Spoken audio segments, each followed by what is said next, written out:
Discovery of spiritual India के कार्यक्रम में आप सबका एक बार फिर स्वागत। ये कार्यक्रम हम लगातार श्री पंच दिगंबर अनी अखाड़ा यहाँ से कर रहे हैं, जो नासिक के साधु ग्राम में आज ये कार्यक्रम हो रहा है। ये यहाँ के श्री महंत, यहाँ के महामंत्री और यहाँ के अनेक साधु संतों की गतिविधियों के बारे में हम आपको अवगत करा रहे हैं। दिगंबर अखाड़े की परंपरा से हम आपको अवगत करा रहे हैं। दिगंबर अखाड़े के हायरार्की, यहाँ के ऑर्गेनाइजेशन स्ट्रक्चर और यहाँ के नियमावली के बारे में हम सब आपको जानकारी दे रहे हैं। हमारा बहुत बड़ा सौभाग्य है कि हमारे साथ में श्री पंच दिगंबर अनी अखाड़े के एवं राष्ट्रीय अध्यक्ष श्री महंत कृष्णदास जी महाराज हमारे साथ जुड़ चुके हैं। मैं महाराज श्री का बहुत बहुत हार्दिक अभिनंदन करता हूं, स्वागत करता हूं। सीताराम। महाराज श्री, आप दिगंबर अखाड़े के हेड हैं जी और राष्ट्रीय अध्यक्ष भी हैं जी। और दिगंबर अखाड़े को वैष्णव अखाड़े में राजा अखाड़ा कहा जाता है जी। तो महाराज श्री, कैसे आप देख रहे हैं इस अखाड़े को, किस तरीके से ये कंट्रीब्यूट कर रहा है समाज में और भारत के निर्माण के लिए? देखिए, हमारे दिगंबर अखाड़े के अंतर्गत अनी में 2 अखाड़े हैं, राम दिगंबर और श्याम दिगंबर। राम दिगंबर और श्याम दिगंबर दोनों को मिलाकर दिगंबर अनी का निर्माण है। और इसमें राम दिगंबर में 6 बैठक पड़ती है। चित्रकूट, पुरी, अयोध्या, वृंदावन और नासिक, ये 6 बैठकें पड़ती हैं। जिन अब यहाँ पर जो मुकाम लगा हुआ है जी, उसका क्रम इस प्रकार से सर्वप्रथम लगा हुआ चित्रकूट। चित्रकूट की बैठक जो है, हाँ, उसके बाद में लगा अयोध्या, फिर लगा नासिक, फिर इधर की पश्चिम दूसरी साइड में आ जाता है में, इसमें वृंदावन, पुरी और उज्जैन, इस प्रकार से इसके वास स्थल है। सामने के पार्ट हैं, जिस बैठक के सामने जो जमीन आ रही है उसमें उसके मुकाम लगे हुए हैं। पूरे भारतवर्ष में इसके नागा अतीत संत महंत स्थापित हैं और जहाँ जहाँ भी कुंभ लगता है वहाँ पर ये जहाँ कुंभ लगता है वहाँ एकत्र होकर के इसका निर्माण करके और अपने आसन लगा करके पूरा जो कुंभ है इसका संचालन 3 अनियों के द्वारा होता है। दिगंबर अनी अखाड़ा, निर्माणी अनी अखाड़ा और निर्मोही अनी अखाड़ा। तो दिगंबर जो अखाड़ा है इसमें सबसे ज़्यादा अधिक संतों की संख्या है। कितनी संख्या होगी? यहाँ जो खालसा लगे हुए हैं, मुकाम लगे हुए हैं, ये कुल मिलाकर के अखाड़ों को छोड़ करके कुल मिलाकर के 700 के करीब बैठते हैं लगे हुए मुकाम संतों। उनमें से 400 के करीब खालसा जो है दिगंबर के नहीं समझ, और करीब 150 खालसा निर्मोही के हैं और 70 खालसा निर्माणी के। इस प्रकार से खालसाओं का डिस्ट्रीब्यूशन। ये बसावट आप यहाँ देख रहे हैं, मध्य में ठाकुर जी का मंदिर है, 3 बैठकें इधर हैं और 3 बैठक इसके हम हैं। यहाँ से हम जो है 4.5 से 400 खालसाओं का संचालन करते हैं। टोटल कितने साधु होंगे महाराष्ट्र दिगंबर अखाड़े में पूरे भारत? दिगंबर अखाड़े के भारत में करीब 5-1 हजार साधु बैठेगा। टोटल सब 5,000 साधु।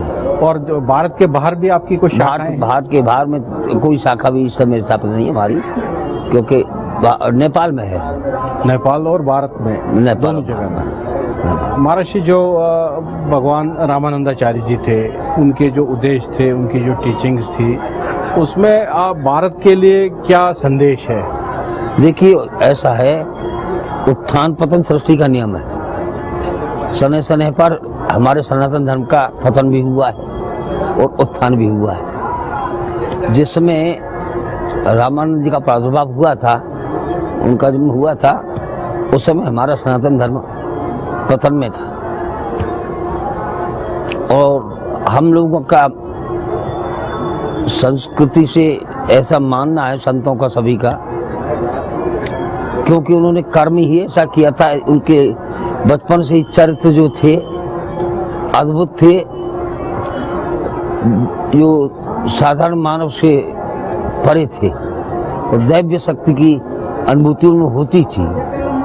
क्योंकि अल्पायु में ही ऐसे कार्य कर देना, शास्त्रार्थ को पूर्ण रूप में रट लेना, और सब जितने भी सनातन धर्म विरोधी थे उनका सामना करना, और उनको जो है क्या सनातन धर्म में सम्मिलित करना, उनके लिए मार्गदर्शन देकर के अपने सनातन धर्म की मर्यादा में पालन करने के लिए बाध्य करना, उनको सम्मिलित करना, आज ऐसे जो चरित्र उनके जो देखने में, सुनने में, पढ़ने में आते हैं, साहित्य जो कहता है, उनसे यह हमको प्रतीत होता है कि वो साक्षात भगवान ही प्रकट होकर के सनातन धर्म के उद्धार के लिए अवतार लेकर के आए थे। महाराज जी, आपका तो इतना ज्ञान है, आपने पूरे भारत को देखा है, भारत की परिस्थितियों को देखा है, और आप इतने बड़े अखाड़े को हेड भी करते हैं महाराज जी।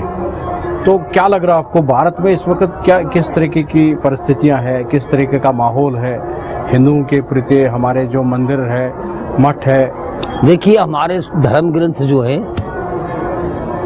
उनके अनुसार हमारा जो साहित्य धर्म का, सनातन का, वो इस युग के वर्णन में ये कहता है, उनमें ऐसा लिखा है कि इसमें जुआ, शराब, मांस, वैश्यावृत्ति और धन।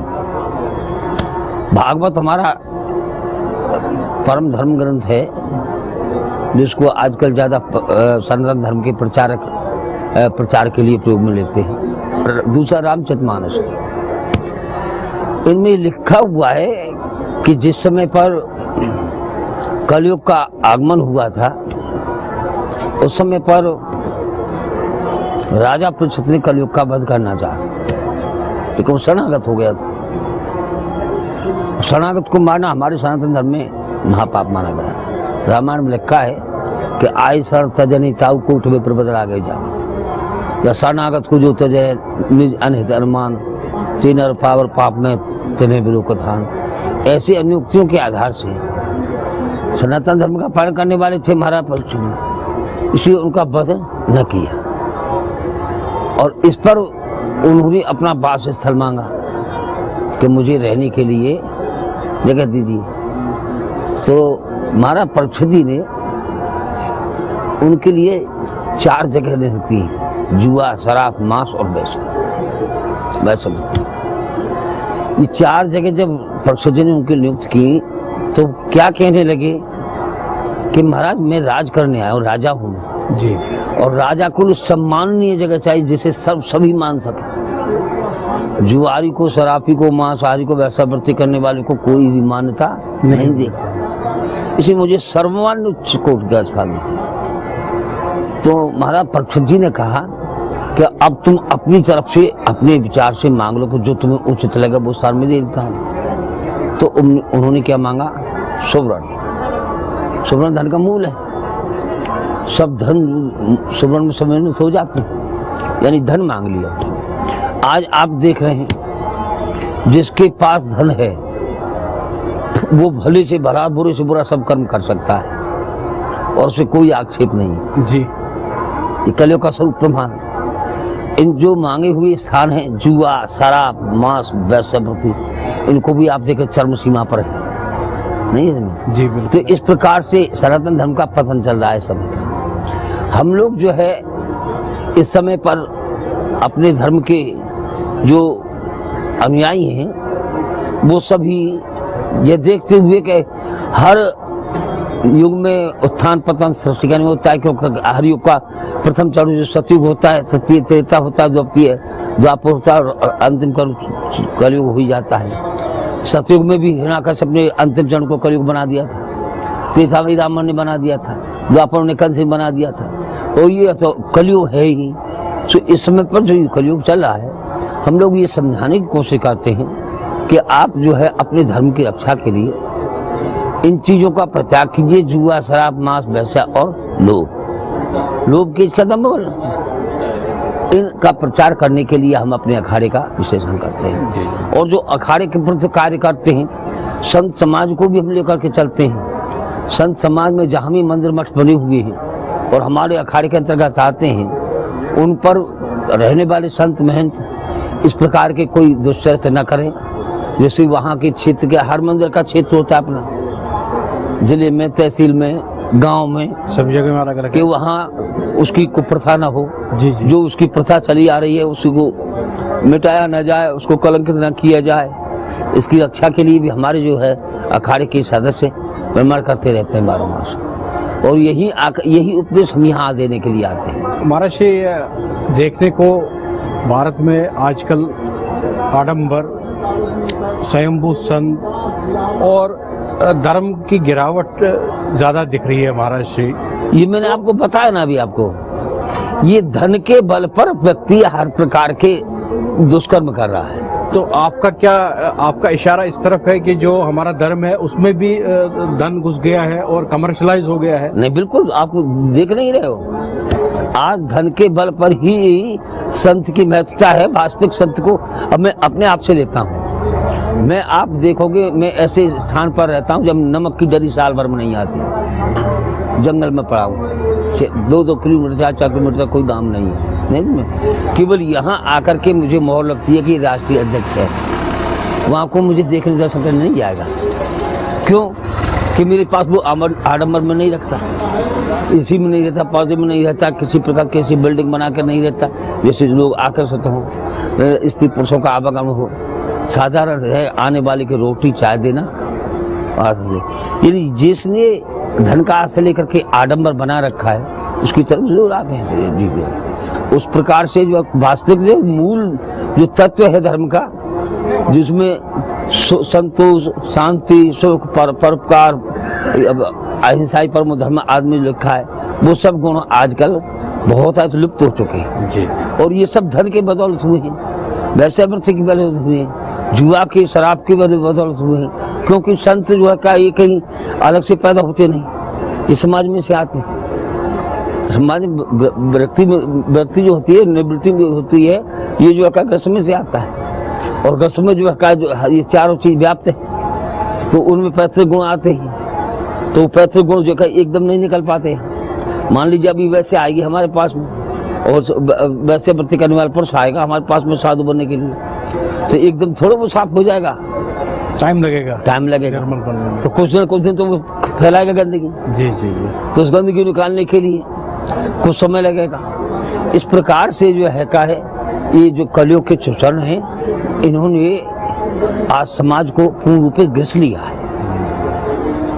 मैंने बताया आपको, जुआ, शराब, मांस, वैश्यावृत्ति और धन, इन्होंने इस प्रकार से घिस लिया है कि सनातन धर्म को समाज ही खोखला हो चुका है। महाराज जी के साथ अभी तक हमने इस चर्चा में जो डिस्कशन किया, वो डिस्कशन ये है कि भारत में आखिरकार में क्या चैलेंजेस है, और भारत की जो सोसाइटी है, हिंदू धर्म है, किन मुद्दों से वो जूझ रहा है। महाराज जी ने बड़े स्पष्ट लफ्ज़ों में ये कहा कि पैसा जो आज के समय में है, वो पैसे के साथ में जो जुआ है, शराब है और वैश्यावृत्ति है और मांस है, इसकी वजह से पूरे समाज पूरा खराब हो चुका है, बर्बाद हो चुका है। और ये भी देखने को मिल रहा है कि पैसे के दम पर बहुत सारे संत महात्मा आडंबर में आ चुके हैं और शोबाजी करके वो जो सब पर सवार हो चुकी है।